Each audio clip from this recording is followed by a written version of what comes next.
नमस्कार साथियों, स्वागत है आप सभी का आज के इस नए वीडियो में। क्या सरकार झुक गई है? क्यों? क्योंकि विपक्ष और प्रोटेस्टर्स पिछले एक महीने के ज़्यादा से समय से एक ही मांग कर रहे थे कि प्रधानमंत्री जी जवाब दें। प्रधानमंत्री जी ने चुप्पी क्यों साध रखी है? आखिरकार प्रधानमंत्री जी का जवाब आ गया है। इस जवाब को भी डिकोड करेंगे, परंतु उससे पहले इस क्वेश्चन पर वापस आते हैं। आखिर क्या सच में सरकार चुप गई है? क्या सरकार ने प्रोटेस्टर्स के आगे हार मान ली है? सरकार सीजेपी के आगे झुकती नजर आ रही है, या सरकार ने बढ़िया मास्टर स्ट्रोक खेला है? अमित शाह जी ने अपनी राजनीति सेट कर दी है, कूटनीति चल दी गई है। समझेंगे, इस बात को डिकोड करेंगे और मैं आपको आने वाले 10 से 15 मिनट में एक ऐसा विश्लेषण दूंगा जिसमें आपका माइंड कंप्लीट ओपन हो जाएगा। क्योंकि सरकार ने जो ये मास्टर स्ट्रोक खेला है काफ़ी बेहतरीन खेला है, और सरकार की जो ये राजनीति है जो पिछले एक महीने से सरकार के खिलाफ जनता जा रही थी, अब वो वापस उल्टा घेराव करती दिख रही है। समझिए कैसे सरकार ने इस मास्टर स्ट्रोक से पूरा गेम चेंज कर दिया है, प्रोटेस्ट को एक पॉलिटिकल इवेंट बनाकर खत्म कर दिया है। साथियों नमस्कार, मैं हूं नीतीश और आज हम चर्चा करेंगे इस टॉपिक पर जो इन दिनों देश में काफ़ी चर्चित है, देश का सबसे हॉट टॉपिक बना हुआ है। साथियों प्रधानमंत्री जी के ट्वीट को पढ़ते हैं तो समझते हैं आखिरकार ये ट्वीट कह क्या रहा है।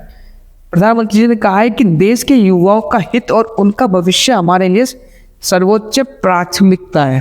पेपर लीक के सभी मामलों में दोषियों को जल्द से जल्द कठोर दंड देने के लिए केस के त्वरित निस्तारण के लिए फास्ट ट्रैक कोर्ट का गठन किया जाएगा। ठीक है, इस संबंध में निर्देश दे दिए गए हैं कि संबंधित विभाग आवश्यक कार्रवाई सुनिश्चित करें। विद्यार्थियों के हित को सुरक्षित करने के लिए सरकार द्वारा लिए जा रहे निर्णयों की श्रृंखला में एक महत्वपूर्ण कदम है। युवाओं के भविष्य के साथ खिलवाड़ करने वाले किसी भी व्यक्ति को बख्शा नहीं जाएगा। तो प्रधानमंत्री जी के द्वारा एक शब्द कहा गया है, फास्ट ट्रैक कोर्ट। अब ये फास्ट ट्रैक कोर्ट क्या है समझ रहे आप? ये फास्ट ट्रैक कोर्ट ही काफ़ी है, क्योंकि एक क्वेश्चन निकल कर आ रहा है, क्या सरकार दबाव में आ गई है? दूसरा क्वेश्चन है, क्या फास्ट ट्रैक कोर्ट पर्याप्त है? तीसरा, क्या एजुकेशन मिनिस्टर को इस्तीफा देना चाहिए? क्योंकि सीजेपी की शुरुआत से ये मांग थी, प्रोटेस्टर्स युवा यही मांग कर रहे थे कि शिक्षा मंत्री इस्तीफा दे। इसी बीच सरकार ने जो ये मास्टर स्ट्रोक खेला है बड़ा बेहतरीन तरीके से खेला गया है। बताऊं कैसे? आप इस इमेज को देख रहे हैं, यहाँ से ये मास्टर स्ट्रोक स्टार्ट हुआ है। 21 तारीख से ये मास्टर स्ट्रोक खेला गया है और आज 23 तारीख है, पूरा नैरेटिव बदल गया है। आप देख रहे हैं जेपी नड्डा जी के साथ ये दो युवा जो सीजेपी के प्रवक्ता हैं। ठीक है, तो यहाँ से सबसे पहली शुरुआत जेपी नड्डा जी मिलते हैं इन दोनों से। उसके बाद दूसरा गेम खेला जाता है सोनम वांगचुक जी के साथ। सोनम वांगचुक जी को उठा लिया गया था। उसके बाद क्या होता है, यह सरकारी हॉस्पिटल में भर्ती थे, लेकिन इनकी मांग थी कि मुझे मेदांता गुड़गांव में भेजा जाए।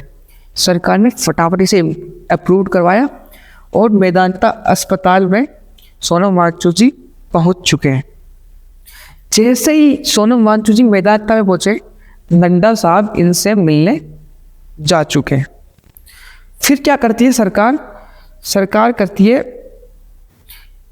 का कहना है कि भाई नड्डा साहब और जितेंद्र जी को सीजेपी से बातचीत करने का जिम्मा सौंप दिया गया है। ठीक है, अब सरकार का कहना है कि हमने 4 बार इनसे बात की है, अब यही एटीट्यूड में है ये लोग। इनसे सरकार का कहना है कि ये लोग रिप्लाई नहीं कर रहे हैं, क्योंकि नड्डा जी का आज एक बयान आया था, इसमें नड्डा जी कहते नजर आए कि मैंने कह दिया है उनको कि आप मेरे आवास पे आना चाहते हैं आवास पे आ जाइए, यदि आप मेरे ऑफिस में आना चाहते हैं तो आप ऑफिस में आ जाइए। क्योंकि सरकार ने 20 जुलाई को नड्डा जी ने शुरुआत की थी, जहां इनसे बातचीत संपर्क हुआ, बातचीत हुई। उसके बाद में 21 जुलाई को नड्डा जी ने वांगचू जी से मिले और जितेंद्र जी भी मिले। दूसरा 22 जुलाई को सीजेपी ने प्रवक्ता का जो प्रस्ताव था जो इनका ठुकरा दिया, भाई हम तुमसे नहीं मिलने वाले, तुम कहीं मिडल जगह पर आ जाओ, हम वहाँ मिलेंगे। फिर सरकार ने 23 जुलाई को पहल की है कि भाई मिलिए या बातचीत कीजिए। 4 बार बातचीत करने का सरकार ने ये प्रस्ताव भेजा है। सरकार का कहना है कि नड्डा जी के आवास या कार्यालय पर कहीं पर भी बात की जा सकती है, परंतु जितेंद्र सिंह जी बोल रहे हैं कि हमने इसे प्रतिष्ठा का विषय नहीं हम इसे प्रतिष्ठा का विषय नहीं मानते, ये हमने आगे से बात की है। परंतु जो सीजेपी के प्रवक्ता हैं वो लोग अड़े हुए हैं। सरकार यहाँ पर पल्ला झाड़ ली है कि भाई हमने तो बात कर ली है। अब ये जो कांग्रेस जनता पार्टी वाले हैं ये नहीं मान रहे हैं।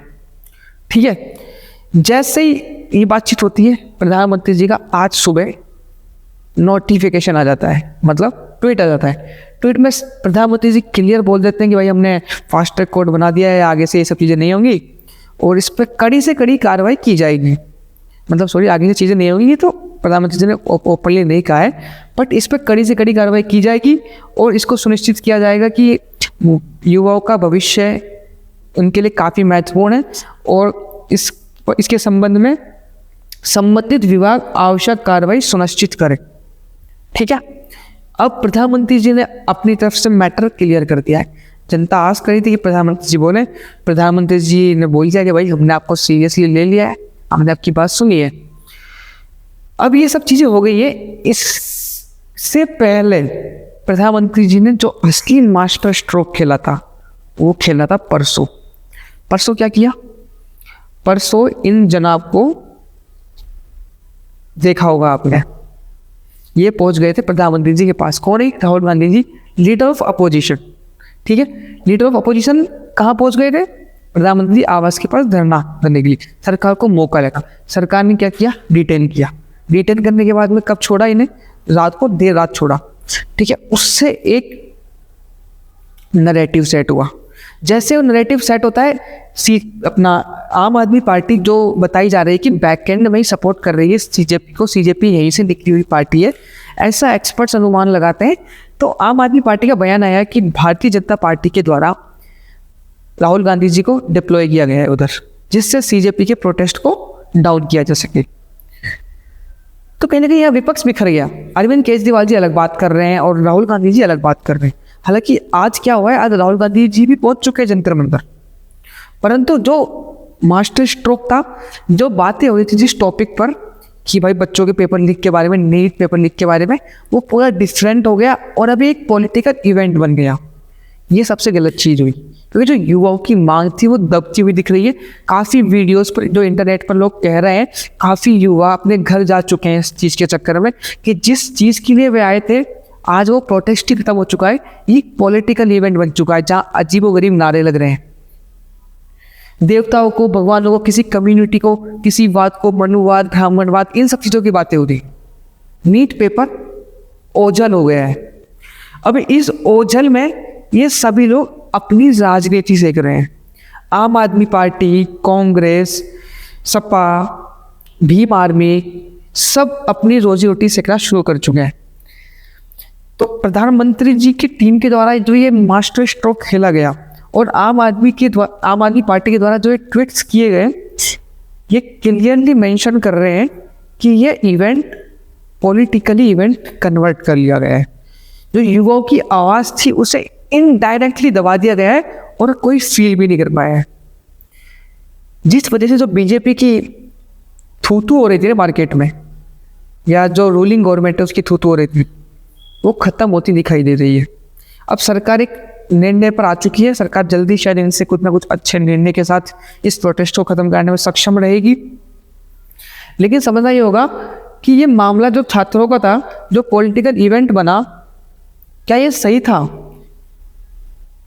और अब ये क्वेश्चन आपसे मैं पूछता हूँ, क्या सच में सरकार झुके या फिर सरकार ने अपनी इमेज को जो डैमेज कर हो रही थी उसे कंट्रोल करने का ट्राई किया है?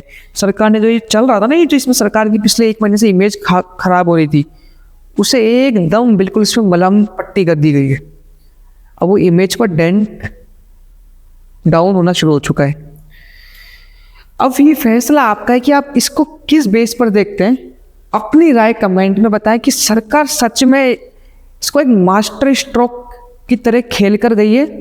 बड़े प्यार से सरकार ने इस प्रोटेस्ट को मेंटेन किया, युवाओं की कुटाई पिटाई की, ये सब चीज़ें अलग है।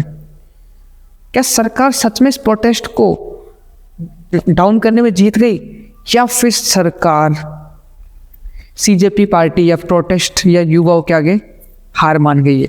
अपनी राय कमेंट में जरूर साझा करें। मिलते हैं किसी अच्छे टॉपिक के साथ। और आप किसी अच्छे टॉपिक पर चर्चा करना चाहते हैं तो अपनी राय कमेंट में जरूर शेयर करें।